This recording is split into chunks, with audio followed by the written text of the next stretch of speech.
They didn't just accuse her of failure, they humiliated her. They crushed her confidence in front of the entire company. And then they gave her 30 days. 30 days to pack her things, clear her desk, and exit with the shame of being the woman who couldn't deliver. But what they didn't know is that she was hiding a plan that would completely change the course of events. Her name was Samira. Calm, smart, focused. She was the type of employee who never sought attention. She let her results speak for her. She built the company's most successful onboarding system. She trained new hires, mentored interns, and quietly optimized the back-end process that no one else even understood. And yet, when one major project slipped, a project that had been sabotaged from within, they blamed her. Completely. It happened during a company-wide strategy review. The room was filled with managers, department heads, and executives.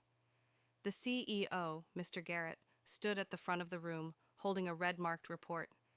He looked around and said one word: disappointing. Then he turned to Samira. "You were the lead on this launch," he said coldly. "The numbers are down. The client is upset. We've lost trust." "But I already warned the team 3 weeks ago," she started, her voice steady but tight. "I don't want excuses," he snapped. He looked around the room. Effective immediately, Samira has 30 days left with the company. You could hear a pin drop. Some people looked shocked. Others exchanged smug glances. And some smiled. Samira sat frozen for a moment. Not from fear, but from the sudden understanding of how disposable she had become. Her voice, her ideas, her dedication, none of it mattered anymore.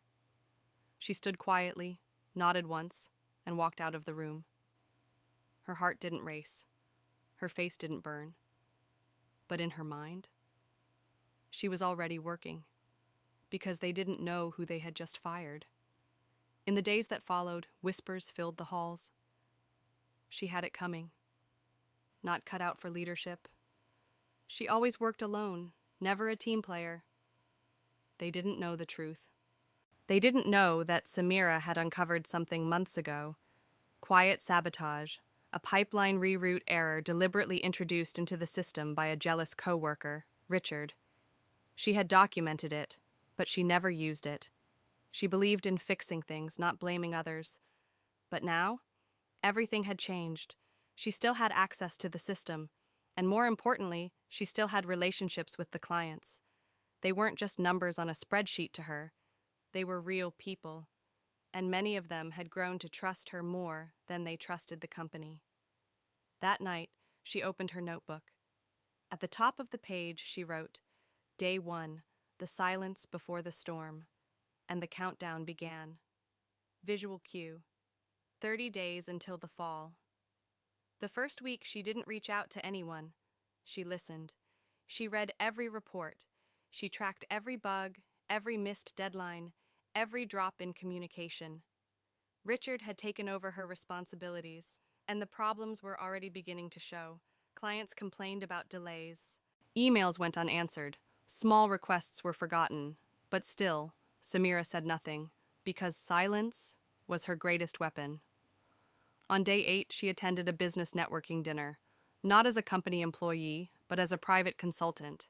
She didn't promote herself. She simply listened, took notes, made quiet connections. Among those attending were representatives from 2 of the firm's largest accounts. They approached her cautiously. "Are you okay?" one of them asked. "I heard what happened." Samira smiled. "I'm just moving on. But if you ever need honest feedback on what's really going wrong in your project, I'm happy to help." She gave no pitch, no proposal, just clarity. That night, her inbox filled with 3 private messages, all from companies wanting to discuss something confidential. By day 15, Richard had made his first serious mistake. He sent the wrong pricing file to a top-tier client. It cost the company $40,000 in adjustments and nearly lost them the account. The internal chatter was loud, but no one dared call it sabotage or incompetence. They were too busy covering for each other. Samira watched it all unfold from a distance, and she waited.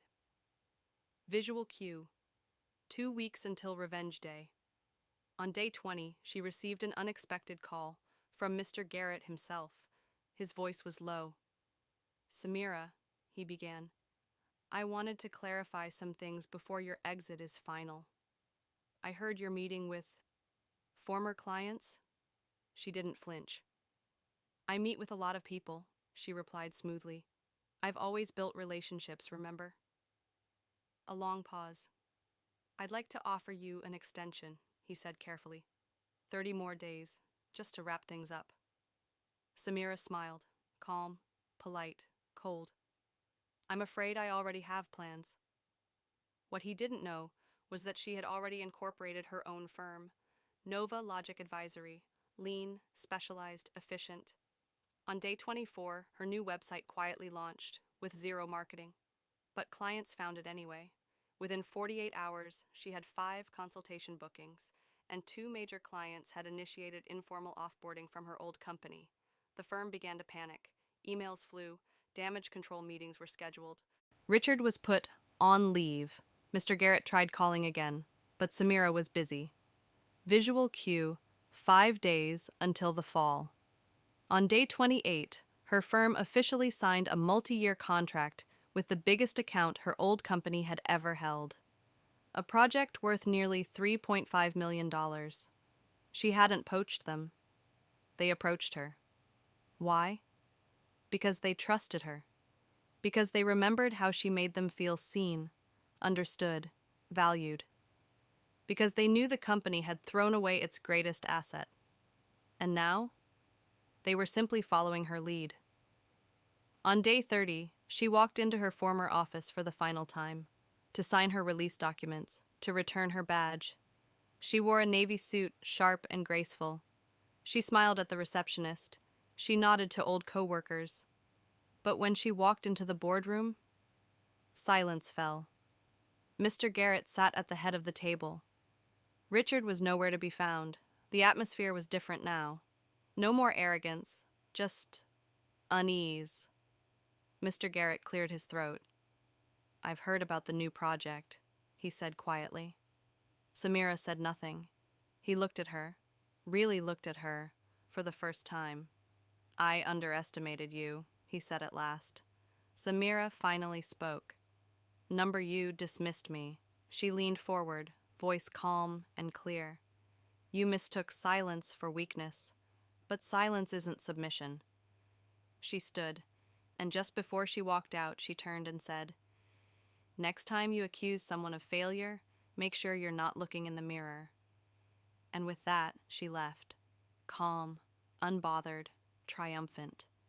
And behind her, executives who had once mocked her, now feared her, clients who once belonged to the company, now followed her, and the man who fired her, he would never forget the name Samira. Her story isn't